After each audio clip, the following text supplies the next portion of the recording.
নমস্কার বন্ধুরা, গ্রাম বাংলার রান্নাঘরে সবাইকে স্বাগত। আজকে আপনাদের সাথে শেয়ার করব খাসির চবড়ির বড়া।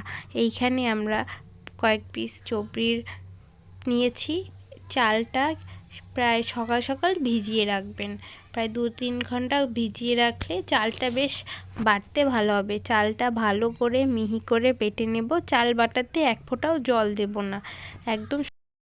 অনেকে শিলনোড়ায় না বেটে মিক্সিতেও বেটে নিতে পারেন। এবার আমরা এই চাল বাটাতে একসাথে কাঁচা লঙ্কা ও কিছুটা পেঁয়াজ কুচি ভালো করে বেশ বেটে নেব, কিন্তু মিক্সিতে বাটলে খেতে ভালো হয় না। বাটা হয়ে গেছে, এবার তুলে নেব একটা থালাতে। এইবার ওই চবড়িগুলোকে আমরা একটু মাঝারি সাইজের পিস করে কেটে নেব। চালটা শিলনোড়াতে বাটলে বড়াটা বেশ মচমচা হয় খেতে। এইবার কতগুলো ধনেপাতা একদম ছোট ছোট করে কুচি করে কেটে নেব। ধনেপাতা কাটা হয়ে গেছে। এইবার পেঁয়াজ কেটে নিয়েছি, পেঁয়াজ দিয়ে দেব। পরিমাণ মতো লবণ, হলুদ দিয়ে ভালো করে এটা মেখে নেব। এই চবড়ির বড়া খুব ভালো লাগে খেতে। অনেকে খাসির চবড়ি খায় না, এইভাবে বড়া করে দেখবেন, ভীষণ ভালো লাগবে। মাখা হয়ে গেছে।